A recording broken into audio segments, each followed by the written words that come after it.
नमस्कार. आज माझ्यासोबत सद्गुरू श्री संजीव कुलकर्णी गुरुजी आहेत. आत्मदर्शन शिबिरच्या माध्यमातून अनेक लोकांच्या जीवनामध्ये परिवर्तन घडवून आणण्याचं काम ते नेहमी करत असतात. अनेक वेळेला ज्या वेळेला ते आनंदकुंजमध्ये येतात त्यांच्याबरोबर आम्ही काही प्रश्न उपस्थित करतो त्यांच्यासमोर आणि त्यानंतर त्याची उत्तरं घेऊन आपण आपल्या जीवनामध्ये कसं परिवर्तन घडवून आणायचं याविषयी आपण नेहमी मनन करत असतो. आजसुद्धा ते उपस्थित आहेत, तर त्यांचं या प्रश्न शृंखलेमध्ये आम्ही त्यांचं स्वागत करूयात. धन्यवाद नितीनजी. येस.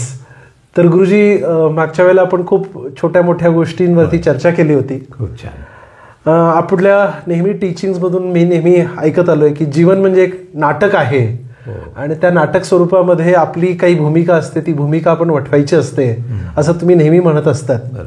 तर हे जीवन एक नाटक आहे, तर ते कशा पद्धतीनं नाटक आहे आणि त्याच्यामध्ये मनुष्याची भूमिका काय असते याविषयी थोडंसं मार्गदर्शन करा. हो, हा खूप छान प्रश्न आहे. आणि या आनंदकुंजच्या वातावरणामध्ये आत्मस्वरूपाच्या जाणीवा स्वच्छ शुद्ध होत असतात, म्हणून मला इथे नेहमी यायला आवडतं. आणि हा प्रश्नसुद्धा तुम्ही खूप चिंतनातून अभ्यासातून विचारत असता. जीवनाचा शोध असाच घ्यायचा असतो, ते आपण एकमेकांना एक पूरकच आहोत सर्वार्थानं. आणि आजचा हा प्रश्न म्हणजे जीवन हे नाट्य स्वरूपातून याचा अर्थच काय, तर प्रथम मी कोण आहे याचा शोध घेणं आवश्यक आहे. आणि तो सद्गुरूच्या सान्निध्यामध्ये प्रश्न विचारून निश्चित करून घेण्याची आपली भारतीय परंपरा आहे.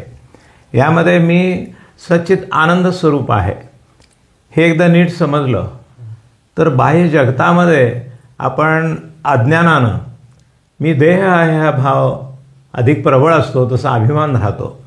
त्यामुळं इंद्रियांच्या द्वारा आनंद मिळवण्याची भूमिका ही बाह्य जगतामध्ये अधिक असते आणि त्या बंधनामध्ये अडकणं हे अज्ञानाचं लक्षण आहे. त्यामुळं सुखदुःख, लाभहानी, जय पराजय, मान अपमान यामध्ये तो गुंतून पडतो आणि मग त्रिविध तापामध्ये अडकून त्याचा नाश होतो.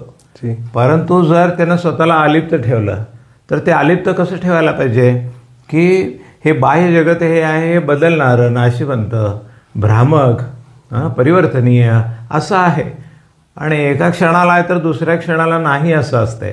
मग आपल्याला टिकणार काय आहे, तर मी सच्चित आनंद स्वरूप आहे या जाणीवेमध्येच तुम्ही स्थिर राहिला ना तर मग तुम्ही जगतामध्ये आनंदानं राहू शकता.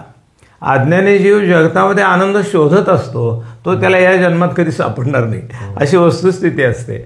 परंतु तो त्याला जर ज्ञान झालं सद्गुरू कृपेने आणि त्यामध्ये तो स्थिर राहिला तर मग त्याला असं लक्षात येतं की हे बाह्य जगत एक सुंदर खेळ आहे, यामध्ये रममाण व्हायचं आहे. ते एक नाट्य स्वरूपातून पाहिलं. समजा नाटकामध्ये राग, द्वेष, मत्सर, आनंद हे सगळं असणार, सुखदुःख सगळं असणार, परंतु ते समान मानलं पाहिजे. त्यामध्ये गुंता कामा नये. त्याची भूमिका चांगली वठवायची मनापासून, अगदी त्या क्षणाला तेच होऊन जायचं. परंतु लक्षात एक असलं पाहिजे की मी सच्चित आनंद स्वरूप आहे. मग त्याची बाधा येत नाही, बाह्य जगताला तो चिकटत नाही. ही अलिप्तता आहे ना, ती पद्मपत्र मिवान बसा अशी आहे. जसं एखादं कमळ आणि त्याचं पान ते चिखलापासून आणि पाण्यापासून अलिप्त राहतं आणि ते आपला सुगंध रंग उधळत असतं आनंदानं, अगदी सगळ्यांना आनंद देतही असतं आणि स्वतःही ते आनंद स्वरूप चैतन्यमयी असतं. तसं आपण आपल्या जीवनामध्ये असलं पाहिजे की त्यामध्ये बंधनामध्ये अडकायचं नाही, अलिप्त राहायचं आणि आनंदानंच त्यामध्ये ते नाट्य सादर करायचं. याच्यामध्ये आपली भूमिका काय, भूमिका कशी वठवायची? आपली भूमिका म्हणजे जे पात्र आपण आहोत. समजा मी आई आहे, वडील आहे, भाऊ आहे, बहीण आहे, हे घरातल्या नात्यामध्ये झालं. दुसरं वैयक्तिक साधना तपश्चर्या पण असते, ती पण आपण पहाटे उठून करत असतो. त्याचबरोबर उद्योगामध्ये पैसा, संपत्ती, मानसन्मान या गोष्टी आपल्या ज्या असतातच.